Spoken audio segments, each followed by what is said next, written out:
اس کی وجہ صرف یہ ہوتی ہے کہ اس وقت جو استعداد ہونا چاہیے وقت پر اس کا استعداد نہیں ہوتا۔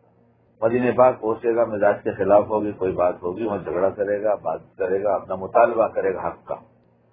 اور میں نے پورے سفر حج میں یہ دیکھا کہ یہ ایک عجیب چیز ہے کہ ہر جگہ کہیں نہ کہیں اپنا حق دبایا جاتا ہے، پورا نہیں ہوتا، اور اس کے مطالبے میں سختی ہوتی ہے، نرمی نہیں ہوتی۔ میں خود کرتا ہوں، یہ معلوم ہے۔ اس لیے اب یہ تعلیم کے بعد اٹھ کر چلے جانا، ہم نے سن لیا، آپ نے پڑھ لیا، یہ نہیں۔ ہم اٹھے تو ہم اس میں سے کچھ چیز اپنے بارے میں نوٹ کریں کہ اس میں ہمارے کام کی کیا کیا چیزیں ہیں۔ اس میں خاص طور سے وہاں جو مزاج کے خلاف ہوگا، ایسی چیزیں پیش آ جائیں گی، اس وقت اس کا استعداد نہیں رہے گا۔ اس لیے ایک کاغذ پر نوٹ کر لے تاکہ مدینے پاک پہنچے تو پڑھ لے۔ اللہ کی دی توفیق ہے، اس کا احسان ہے، اس کی دی ہوئی توفیق سے عمل ہوتا ہے۔ میرے سرانے میں اپنے ڈرا میں اسٹیکر رکھتا ہوں، چپکانے کا آتا ہے، جس پر کچھ لکھا نہیں ہوتا، اور 2-3 سائز کے ہوتے ہیں، چھوٹی بڑی جیسی بات ہوتی ہے۔ جو مرض ایسا نظر آتا ہے اس کا علاج یا اس پر عمل کرنے کے نقصانات، یہ مرض ہے، اس پر عمل کریں گے، یہ عادت ہے، اس پر عمل کریں گے تو نقصان ہو جائے گا، یا اس کا کوئی علاج لکھ لیتا ہوں اللہ کی دی توفیق سے، اور وہاں چپکا دیتا ہوں۔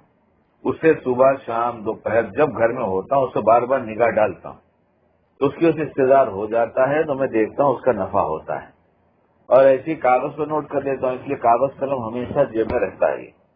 حج پر آنے سے پہلے یادداشت بنا لیتے، نوٹ کرتے، ہم نے کہا جلدی تلاش کرو وہ حج میں کیا کیا چیزیں کیسے پیش آتی ہیں، سرانے رکھا رہتا ہے، دیکھ دیکھ کر اسے ہم پڑھ لیا کرتے، اس سے حفاظت ہوتی ہے۔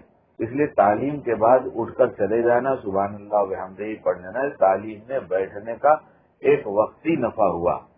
آئندہ کرنے کے جو کام ہے وہ کہیں ہمیں نوٹ کرنا چاہیے، جب اس کا موقع ہو تو اسے نکال کر دیکھنا چاہیے کہ اب ہمیں کیا کرنا چاہیے، اپنے مطلب کی بات اس میں سے نوٹ کریں۔ کام کی یہ بات ہے، اللہ کرے ہم کو بھی توفیق ہو جائے اور آپ حضرات کو بھی۔ ایک بات تو یہ ہو گئی۔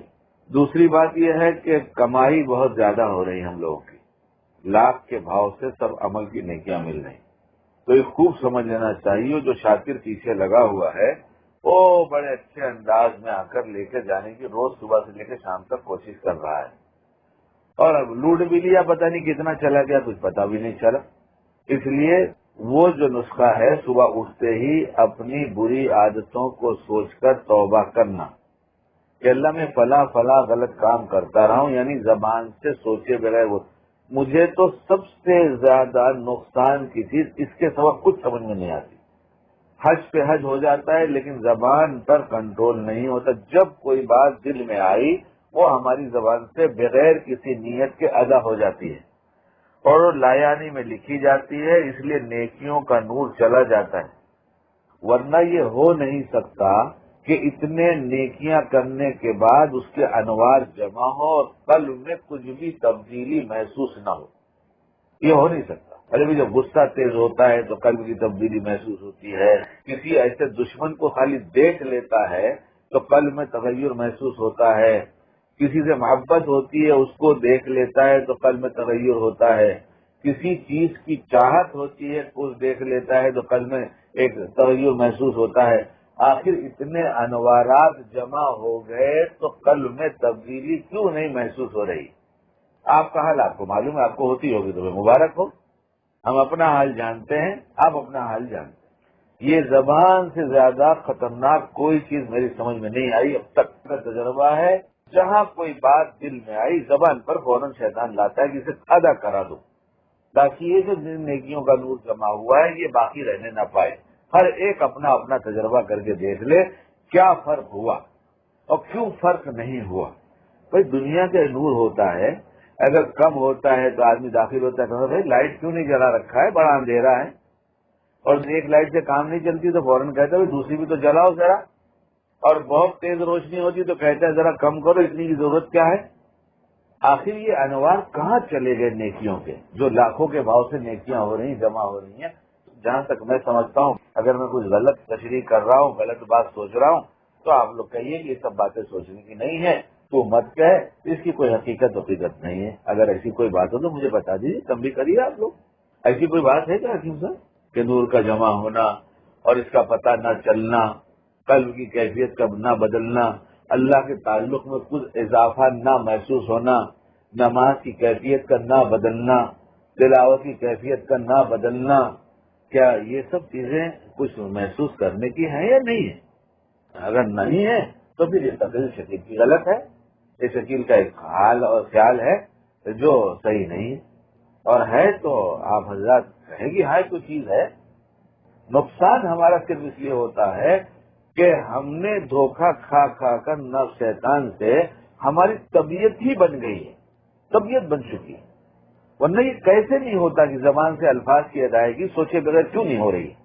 ہمارے بڑوں نے اپنی زبان پر کنٹرول کیا، جب بولے نیت کیا کہ اس بات کو کیوں کہہ رہا ہے۔ دنیا کو سمجھ میں آئے نہ سمجھ میں آئے، دنیا والے کہنے لایا نہیں ہو جانے ان کا کام، دنیا والے کہنے ہنسی مذاق ہو جانے ان کا کام، دنیا والے کہنے خاموشی ہو جانے ان کا کام، لیکن ہمارے بڑوں نے جب کلام کیا تو اس کے پہلے نیت کیا کہ یہ بات میں کیوں کہہ رہا ہوں۔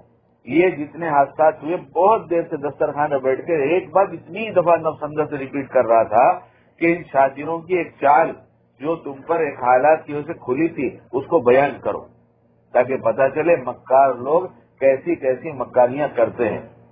بہت دیر سے کہہ رہے ہیں، جب سے میں دسترخوان میں بیٹھا ہوں تب سے، اور بار بار یاد دلا رہا ہے۔ ہم غصے میں آئیں گے تو دشمنوں کو تذکرہ کریں گے، اسے بس دعائیں بھی کریں گے، دعائیں بھی کریں گے۔ تو میں جب سے پریشان تھا دسترخوان پہ، اور بار بار بولتا تھا اس کو کس نیت سے سناؤں، تو مجھے بتا تو صحیح، یہ تعریف نہیں اللہ ہی کی تعریف، اللہ کا احسان ہے، قصوروں سے بھرا ہوں، بلکہ سب سے زیادہ برا میں ہی ہوں، میری نوسط سے اللہ آپ لوگ کی حفاظت فرمائے۔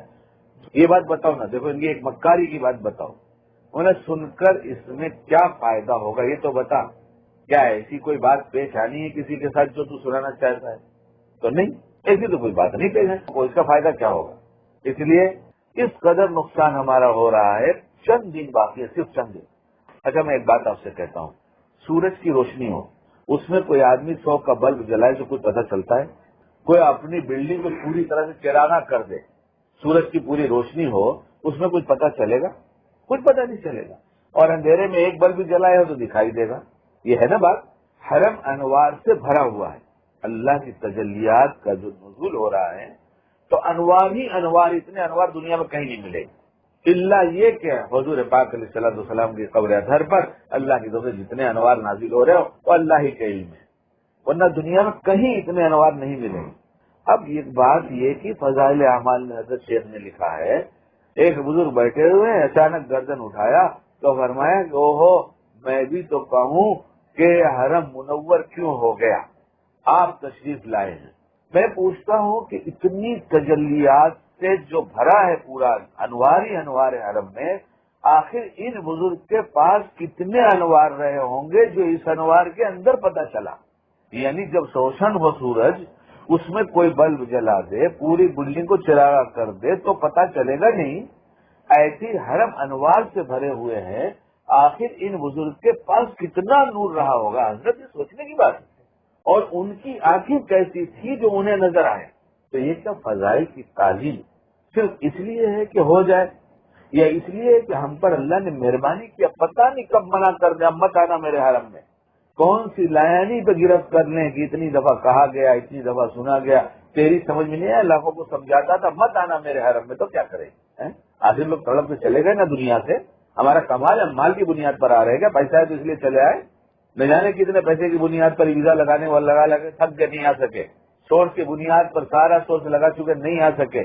اور حضرت مولانا طارق جمیل صاحب نے بتایا مکے میں رہ کر 10 سال میں کعبۃ اللہ کا دیدار نہیں کیا، تو ہمارا کمال ہے، دل کی لایا نہیں پتہ نہیں کہاں لے کے چلی گئی ہمیں، دل کے برے برے وساوس، برے برے خیالات الجھ الجھ کر پتہ نہیں کہاں ہم نے انوار کو ضائع کر دیا ہے۔ اللہ ہمیں معاف فرما دے، یہ وہ جگہ تھی جہاں زبان گونگی ہو جاتی، کلام کر لیں گے بمبئی جا کر لیکن نہیں ہوگا، جس کو یہاں کلام پہ کنٹرول ہو جائے گا بمبئی جا کر ہوگا ہی نہیں، اللہ کرنے نہیں دیں گے۔ اس لیے صبح ہوتے ہی کم از کم اپنے حال پہ رحم کھائیں، صبح ہوتے ہی سب سے پہلے وہ نسخہ کہ یا اللہ یہ فلاں گناہ ہے، یہ فلاں گناہ، یہ چھوٹ کر نہیں دیتا۔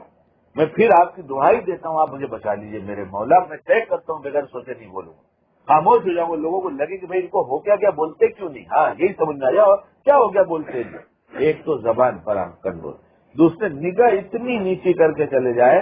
دیکھیے نگاہ جو پڑتی ہے اپنا ایک اثر ضرور رکھتی ہے، چاہے وہ کسی کے ڈھونڈنے میں ہو، چاہے پتہ دیکھنے میں ہو، چاہے راستہ دیکھنے میں ہو، نامحرم پہ نگاہ پڑتی ہے ایک اثر ضرور رکھتی ہے. گناہ کا نہ لکھا جانا الگ بات ہے، لیکن دل کا اس سے متاثر نہ ہونا یہ ہرگز دل متاثر ہوتا ہی ہوتا ہے. اس پر ایک داغ ایک دھبا ایسا ضرور لگ جاتا ہے جو ہمارے انوار کو دھندلا کرتا ہے. خدا کے ہمارے تعلق میں جو اضافہ ہوا اس کے بیچ میں کچھ حائل بنتا ہے. اس لیے نگاہ کی اتنی حفاظت کہ صبح سویرے طے کر کے حرم میں جائے کہ میں نگاہ بغیر ضرورت کے نہیں اٹھاؤں گا. بہت شاطر ہے، بہت ذرا سا نگاہ ایسے بھی کرو تو دکھتی. اتنی چھوٹی باتیں ہیں کہ اس کو بار بار استعمال کر کے نفس شیطان ان انوار کو ضائع کر دیتا ہے. میں زور سے اس لیے کہہ رہا ہوں اللہ مجھے سمجھا دے. آپ کا کان 2 فٹ 3 فٹ کی دوری پر ہے، میرا یہیں لگا ہوا ہے تاکہ میرے کانوں سے جلدی سے تیزی سے جائے اور دل پر اثر کرے جو زور سے بول رہا ہوں. اللہ تعالیٰ ہمیں سمجھا دے. تھوڑے سے دن رہ گئے ہیں، صبح اس بات طے کر لی جائے اور ایک لایانی پر 2 رکعت نماز پڑھی جائے. پچھلی دفعہ اس کو اللہ اچھا رکھے اس نے 30 رکعتیں پڑھائے. 30 رکعتیں. اس نے کہا نہیں، ہم نے بغیر نیت کے کلام کیا.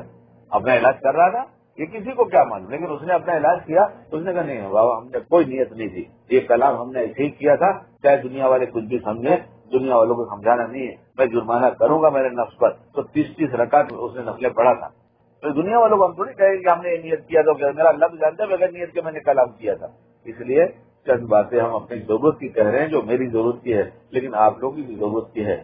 یہ بالکل دھوکے میں رہیں کہ بہت تلاوت کر لیا، بہت روزے رکھ لیے، بہت طواف کر لیا تو اس لیے نفس شیطان چھوڑ کر چلا گیا. نہیں، وہ تو ایسے جال لائے گا کہ ایسے دھیرے سے کھسکا کے لے کے چلا جائے گا نیکیوں کو کہ پتہ ہی نہیں چلے گا. جب نیکیاں گئیں تو نیکیوں کا نور گیا، ورنہ انوار جمع ہوتے ہیں، پتہ چلتا ہے. نمازوں میں فرق ہوتا ہے، نماز میں دل لگتا ہے، تلاوت میں دل لگتا ہے. دل کی کیفیت اتنی بدل جاتی ہے، اللہ ہماری بدل دے، جیسی اچھی ہونی چاہیے بنا دے، تو اس کو خود محسوس ہوتا ہے اللہ کا کلام کھولتے ہی کہ پہلے میں کیسے پڑھتا تھا، اب میرا دل کتنا لگتا ہے. پہلے نگاہ کعبہ میں پڑتی تھی تو کیا محسوس ہوتا تھا، اب کعبہ پڑتی ہے تو کیا محسوس ہوتا ہے. ایک بزرگ جن کا میں بہت رازدار ہوں، اس سے بہت سی باتیں انہوں نے کہا کہ میرا جی چاہتا ہوں تجھ کو بتا دیا کروں. خانوی نے فرمایا اپنا ایک دوست بناؤ جس سے دل کی بات کہا کرو. اس لیے تکلیف کی بھی کہتا ہوں، آرام کی بھی کہتا ہوں اور راز کی بھی کہتا ہوں. میں نے یہاں بیٹھے بیٹھے دعا کیا کہ یا اللہ یہ جو تجلیات کا نزول کعبہ پر ہوتا ہے مجھے دکھا دیجیے. اللہ نے دکھا دیا. ہماری بھی تو آنکھیں ہیں، کیوں نہیں دکھتا؟ ہمارے پاس بھی تو دل ہے، کیوں نہیں دکھتا؟ کچھ تو نہیں دکھتا. کعبہ پہ جو نگاہ پہلی پڑی تھی اور سینکڑوں ہزاروں دفعہ پڑی، پہلے کے دیکھنے میں اب کے دیکھنے میں کچھ فرق ہوا، کچھ عظمت بڑھی، کچھ پتا چلا کہ ہاں اب دل پہلے سے زیادہ کعبہ سے لگ گیا. کیوں نہیں ہوتا؟ اللہ معاف فرما دے. میں سب سے بڑا محتاج ہوں، میرے لیے بھی دعا کیجیے اور ہم اپنے حال سے ترس کھائیں، گونگے بہرے بن جائیں، نگاہیں نیچی کر لیں، سوچ سوچ کر مضمون نہ بیان کریں ہمیں فلاں وقت یہ ہوا تھا، چنا وقت ایسا ہوا تھا. نیت اگر کوئی خیر کی ہے کہ اس کے سنا دینے سے میرے اس تجربے سے کسی کو فائدہ ہو جائے گا، یا دل بھر گیا ہے اللہ کی محبت سے، کیسی بڑی مدد آئی، اتنی بڑی نعمت دیا، کہہ دوں تاکہ اللہ کی محبت میں اور اضافہ ہو جائے. یہ سب حال اللہ کو معلوم ہے کہ یہ کلام یہ کیوں کرتا ہے. اس لیے سوچ کر بولا جائے. اللہ ہمیں بھی توفیق عطا فرمائے اور نگاہ نیچی کر کے چلائے اور اللہ سے بہت مانگا جائے. اللہ نفس شیطان پیچھے لگے ہوئے ہیں. یہاں جو نیکیاں آپ دے رہے ہیں اسے بچا کر، اس کے انوار کو بچا کر لے جانے والا بنا دیجیے اور ہمیشہ پوری زندگی اس کے شر سے محفوظ فرمائیے. اللہ عمل کی توفیق دے.